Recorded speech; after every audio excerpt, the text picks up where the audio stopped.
morning. Welcome into another edition of Boston Sports Live here on a Wednesday night. It's Mike Felger here, as usual, in Boston, coming to us from New York City. Yeah. Jared Carrabis from Barstool Sports, who is truly an enigma, meaning he is a young man who loves baseball. Does that exist? What, people who like baseball? Young people. Do young people love baseball? Jared Carrabis is that guy. So we'll be here for the next 15, 20 minutes. As I like to say, treat it like a sports radio show with visuals. You get to call us, and we pop you up from your mother's basement live on TV. How you do that is you hit the fan line in the upper right-hand corner of your screen. You get cued in with the producer, and then he'll cue you on here. One little tip that if you leave that screen, you sort of leave the queue. So you can't press your home button or you can't get off that screen. You just got to wait in line, and if you want to get on, that's where you wait in line. So the fan line in the upper right-hand corner will pop you on as you come on. But Jared joins us again from New York at Barstool. Thanks for doing it, Jared. And we got to start with your bread and butter and baseball. Mm-hmm. And, you know, here in Boston, should Red Sox fans be excited about their team? Are you excited about the Red Sox? Because you were on Felger and Maz. You were like the Red Sox honk last year. Sure. I think they'll be good again. I don't know if they'll be great.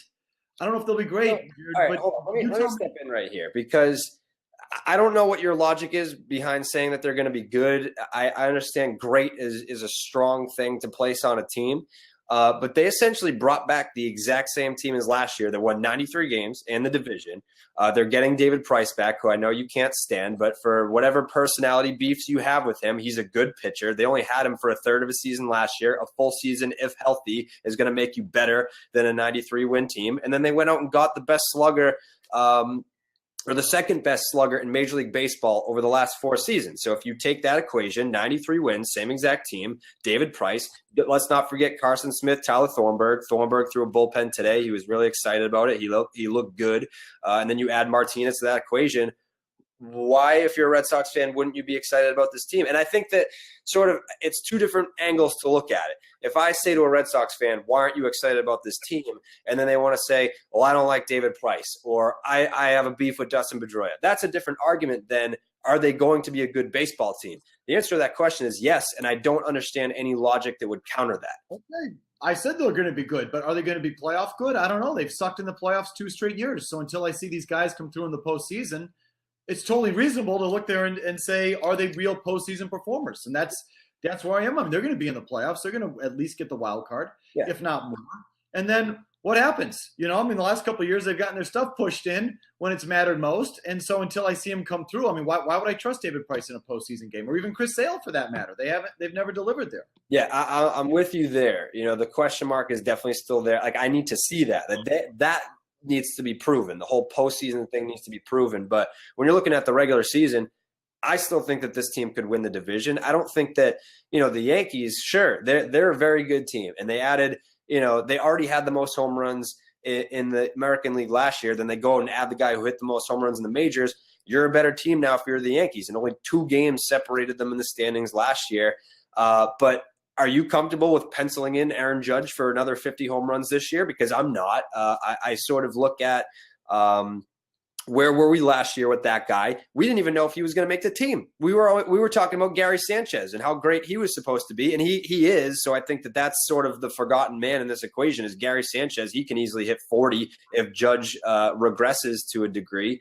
But I look at that 93-win team last year and how many guys took a step back. You had Jackie Bradley Jr., Xander Bogaerts, Andrew Benintendi was pretty good. Dustin Pedroia was hurt. Rafael Devers is only there for a couple of months. So I look at a team that the Red Sox, I don't want to say that they weren't trying, but the Red Sox won the division and they weren't even really good. Like, they only had maybe one guy that had an OPS over 800. I don't even know if they had a guy with an OPS over 800. So if you want to sort of look for bounce back seasons, at least one of those guys has to have a bounce back season. I didn't even mention Mookie Betts.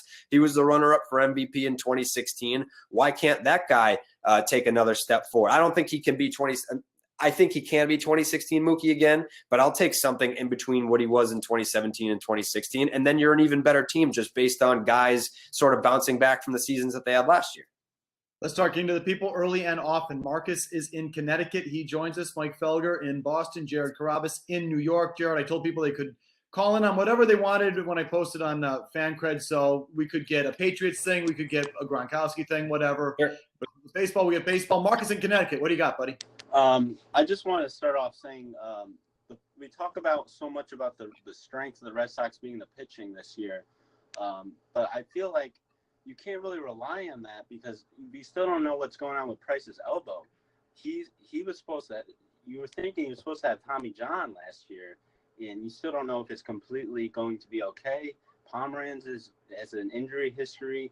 The bullpen has injury history. I just don't think that the bullpen and the starting rotation is going to be something that we can rely on to be at the strength of the team, especially since the offense sputtered last year compared to 2016. So I'm not very optimistic about the outlook of the season, to be honest. Thanks for the call, Marcus. Jared, go ahead and address those issues. Yeah, no, it's a completely fair concern, the whole David Price's elbow. I haven't seen any of those nerds down there in Fort Myers reporting very much about it. He says he feels good, and I think that if you look at his postseason last year, it's not so much that he was good as a reliever, because every Red Sox fan is saying we didn't pay $30 million for a reliever, but the fact that he was able to pitch on back-to-back days, that's not 7 innings, that's not 8 innings is sort of an indicator, but being able to pitch back-to-back days, I would say if you don't have somewhat of a healthy elbow, you cannot do that. If the Red Sox thought that there would be an issue, they wouldn't do that because, he has the opt-out after this season. They don't want to get stuck with this guy if he's damaged goods. I still think that the goal is a championship, and you want to do everything that you can to win said championship. But if you're investing $217 million in a player, you're not going to put them in a position where you could lose them for a year. Then he's not going to opt out. Then you have a broken player for the next 4 years at $30 million a year. So I haven't heard very much about it other than from David Price himself saying that he feels good, and then also watching him sort of return at the end of last season and still have great velocity and pitch back-to-back days out of the bullpen. Jared, you mentioned the Yankees a little bit ago. Should the Red Sox have been in on Stanton? Where do you stand on the Giancarlo? Absolutely. Yeah. I guess if there were payroll concerns, I'm not going to pin that on Dombrowski.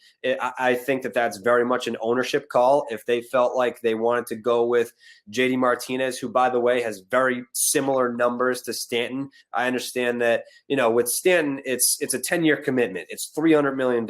That's a lot to take on as an organization. And we all know after seeing this past offseason and the offseason before, teams are more reluctant to commit 10 years to a player, especially a guy with Stanton's injury history. And that's not to say that JD Martinez doesn't have an injury history. He does. But we see how this contract has been structured with language to protect against injuries, which I don't exactly know if Stanton's contract does have that. And then you have the 3 opt-outs. You have an opt-out after year 2, 3. Now you're talking about the contract. What about the player? The player's good. The player's good, Felger. I don't know like how much you've read into the geeky shit, because I know that you're not a geeky statistical guy. I've read some. I know that they need to moisten the balls in Arizona because they're little Titleist ones that he's been hitting out there. I've heard that argument too, but he was only in Arizona for 2 months. If you go back for the last, who would you rather have, Stanton or JD Martinez? Giancarlo Stanton, yes. I would rather have Stanton. But that's more of an age thing. I think that he's a better defender, better base runner. He's more of a name, so there's the marketability factor, and the age is a big factor here. I think that, and Stanton has the longer track record of success, but with Martinez, it is 4 years. Everyone keeps pointing to last year, he had a career year, but over the last 4 years, I mean, this guy is one of 4 players to have a batting average of 300 and an OPS of 900. There's only 4 guys, and he's one of them. So this is not just an Arizona thing. It's not just I'm in a contract year thing. This is 4 seasons of elite offensive production. Okay, but Jack and Winchester is going to come up here in a second. Giancarlo also just makes the Yankees more interesting, which is a factor too. And, I want to get to you about the state of baseball. There's the Red Sox could use every team could use a little bit of that. The Yankees have sizzle because of that. And sure. I don't know how many baseball joins us next. Again, everybody out there, hit the fan line of your screen. If you'd like to join us, you have to stay on the producer to get on. If you X out of that screen in the middle of it, you'll use your place in line. We here, Jared, and that is, you're not allowed to show your junk. I know at Barstool, you throw out all everyone is exposing themselves on Barstool. Here at Fancred, if you go for your junk, you're out. So, Jack, that's the only rule. What do you got, Jack? I just wanted to, see if you guys think that JD Martinez could have that effect that, on the lineup that David Ortiz had, because he's never really been that main guy, in Detroit he had Cabrera and, in Arizona he had Goldschmidt. Good question. So, I just wanted to see if you guys think he could have that effect on the Red Sox lineup that Ortiz had. Okay, Jack, we'll drop you and we'll answer. I mean, Cora, when they asked Cora yesterday about it, compare him to somebody, he said Manny. He said David, which I think is stupid to put those kind of expectations on. Why is that stupid? It's putting too much pressure on him. What is he? Manny Ramirez? So you're talking the best hitter in the history of baseball. Nobody is Manny Ramirez, and I think Cora's smart. He's also he wants to get fans excited. He's a very passionate baseball guy, and when you start drawing comparisons to Manny Ramirez, everyone's like, "Oh shit, this guy could be Manny." And if you look at the numbers, he's not like a hit 240. Hit you 40 home runs. He's an easy out. He's either a strikeout or a home run. He's a very well-rounded hitter. So is he Manny Ramirez? No. But, I mean, if you want to make the comparison that he can hit for high average and hit for power, he's a well-rounded hitter. Yeah, I can see the line of thinking there in trying to draw that comparison. But the other thing, too, and I know that this has come up a lot, shout out Red Sox Stats on Twitter. I know that you don't do Twitter, Felger, but he did the research on the protection. Everyone wants to talk about the lineup protection. He was in the same lineup as Miguel Cabrera, went to Arizona. He had Paul Goldschmidt. He was protected by Paul Goldschmidt in the D-backs lineup 0 times. 0 times was he protected by Goldschmidt. And then in off the top of my head, I want to say it was like 350-something games that he was in the same lineup as Miguel Cabrera. Miguel Cabrera protected him in the lineup, I think, 38 times. It was something like that. So I think way too much is being made up of lineup protection. I think he's just a good hitter. He's a flat-out good hitter. But, I mean, I've heard Maz make this point a lot about how, there's a lot of guys, if not all guys, in the Red Sox lineup that you can pitch to. And that might be true, but Martinez is going to be the most difficult out in that lineup. I know Mookie is probably the most difficult to strike out, but JD Martinez has now just become the most feared hitter in this lineup. It could be Hanley if he wants to be the 2016 version of himself, but I don't think that anyone is banking on that.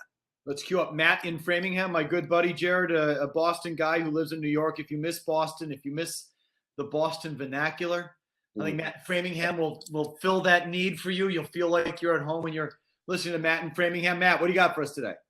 All right, Jared. Yeah. I know what you're saying, and I agree that the Red Sox, they do have a lot of potential talent. However, what I'm concerned more about is the climate in that clubhouse. And last year, you saw it. There was a lack of leadership. If you ask the players, there was a lack of fun. I mean, that tells you everything right there. Mm-hmm. So my question is Alex Cora enough? Because I don't think that JD is enough to turn things around. Do you think that Alex Cora is enough to turn the culture around in the clubhouse at the Boston Red Sox? Matt, thanks for calling in. As always, go ahead, Jared. Yeah, it's a good question. So the thing is, Alex Cora, when he was in Houston, and so I don't know if it was his press conference or an interview that he did that I was listening to, but he preached like, smell the roses. Like, let's have fun. Let's focus on winning one series at a time. And when we win, let's enjoy those wins. It was too business-like last year. I think I talked about this with Beetle and Zoe about one of the players said to me, like, you can cut the tension with a knife in the Red Sox clubhouse last year. It just wasn't fun. Even when they were winning, it just was awkwardly tense in there. Alex Cora made it a point to say, we're going to change that.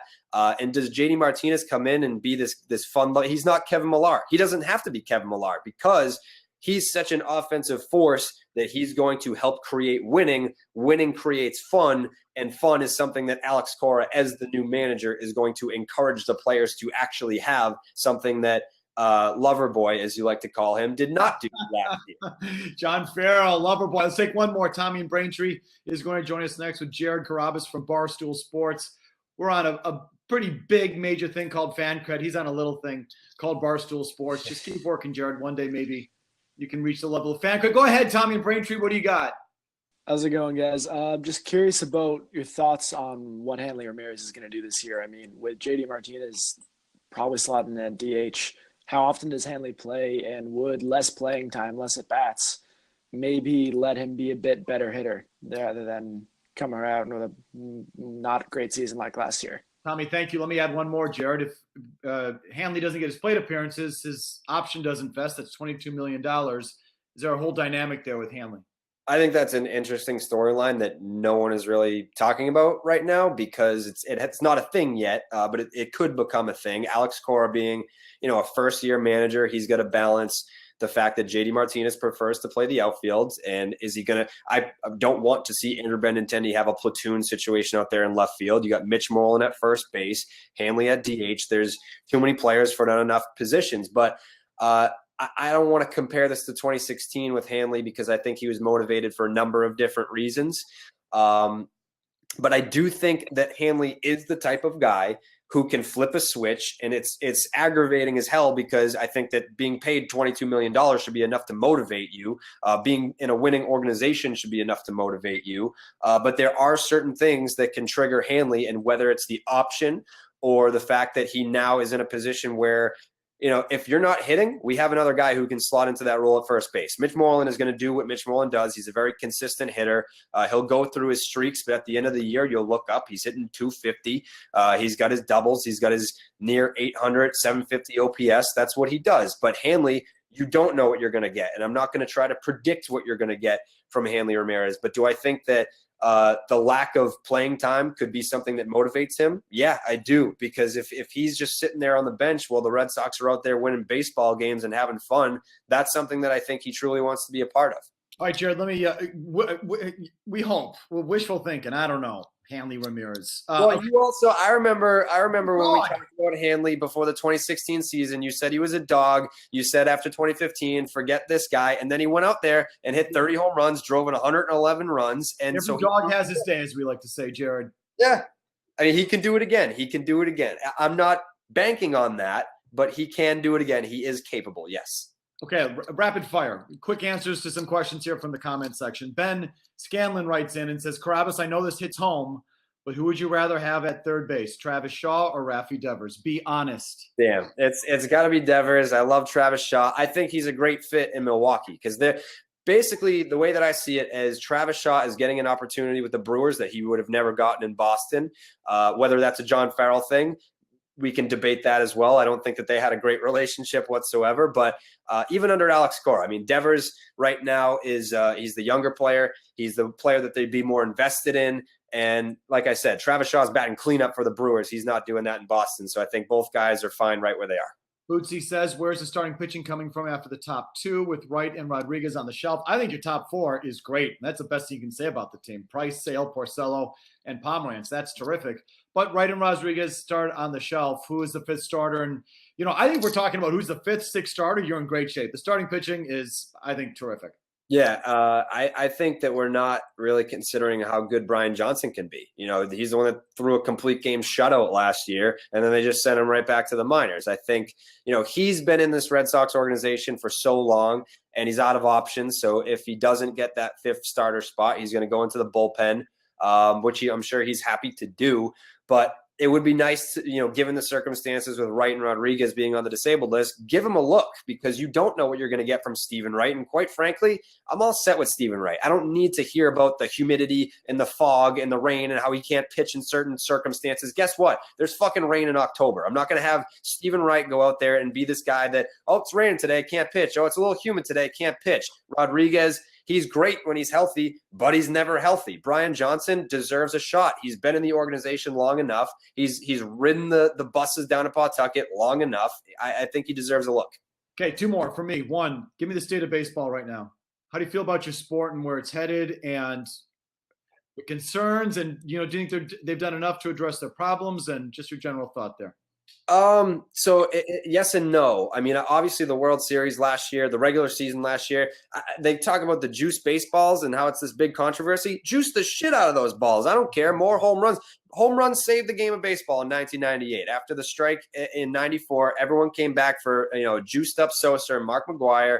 Everyone loves home runs. And it's not so much, I'm sure that, I know you hate the length of baseball games. It's not so much how long they are because they're the same length as football games. It's because there's so many. I'm not a advocate to shorten the schedule, but create more action in the game. And I think that they did that last year with the increase in the home runs. And they also have so many young stars in the game right now. You can point to any single team, and I can tell you who the superstar is. Some undiscovered guys like Nolan Arenado with the Rockies. Dude, average 40. Baseball is dying to slow down. No one knows who Arenado is. No one knows. No one knows who it is, Jared. That's the problem. Yeah. So it's a marketability problem because the MLB, they're not like the NBA. If you Felger right now wanted to turn on an NBA game and film it with your phone and tweet it and be like, this dunk was crazy, the NBA is not going to come after you. If Arenado hits a home run and I film that with my phone and I put it on my Twitter, they're going to not only take the video down, they're going to try and delete my whole Twitter account. Like, that's the MLB. They want all their content under one umbrella, and it's been profitable for them. Like MLB Advanced Media, they make a shit ton of money because all their content is under one roof. It's not anywhere else. That's where they get a ton of their revenue from. So go get your money, but also don't complain when kids don't know what the fuck's going on because they can't see it, because they can't share it on social media without fear of losing. Not the fact that it takes a minute for these pitchers to throw the ball. No, that's a problem too. But that's what I'm saying. It's not so much the length of the games; it's the time between action. So if you tell me right now that it's a 3.5-hour baseball game, but it was packed with action, I'd rather watch that than a 2-hour, 45-minute game that was just boring as shit. So you have to be able to get in the batter's box, throw the ball, and I don't know that a pitch clock is going to solve that, because we've already heard from pitchers, either current or former, saying there's loopholes. I'll step off the mound. No player is going to go for this. The players, it has to be shoved down their throat, because the players are never going to go for this. The players are the reason we're in this place in the first place. Yeah. So don't listen to the players. It has to be forced down their throat. Yeah, So real quick, Jared, you're not a baseball guy primarily, but you're a Boston sports guy. Everyone's still talking about it here. Just your reaction to the Super Bowl and how that went down, and the Butler story and all of it. You got a take on that? Yeah, it felt weird, the whole Butler thing. There were a lot of different rumors that came out after that, and eventually this story has to come out. Like, if he's not going to be with the Patriots organization, this story is going to get told. I don't know about you. I haven't heard you talk about this at all, but it just gave off the vibe from Bill Belichick that there wasn't total focus even from the top down. It was just, I like the whole Patriot way thing. It's worked out. You have championships and everything, but there has to be some sort of exception to the rule. And I'm not saying that Malcolm Butler was the only reason why they lost that game, but there's been precedent in the past where, you had Welker make the foot comments about Rex Ryan. He benched him for like a series of snaps. He didn't bench him for the entire Super Bowl. At what point do you go from penalizing a player to now penalizing your entire organization? I can't agree with it. It didn't sit well with me. And now I have this unsettling feeling about the Patriots organization, because it's sort of spilled out into all these side plots with now Rob Gronkowski's not happy. He's not having fun. He considered retirement before the season even started. Where's his head at now? You have Tom Brady. He's doing all these documentaries leading up to the Super Bowl. I'm not going to say where's his head at, but it seems dysfunctional. I don't like it, but because I think it's just outside the norm of what we've grown to know from the Patriots organization. Jared, thanks for taking the time to do this. We appreciate it, kid. Anytime, Felger. Literally, anytime. Call me at 4 o'clock in the morning. We'll talk. Famous last words. Jared, catch him on Barstool Sports, of course. Jared Carrabis, again, thank you, pal. Anytime. All right. See you, everybody, next Wednesday. Bye-bye.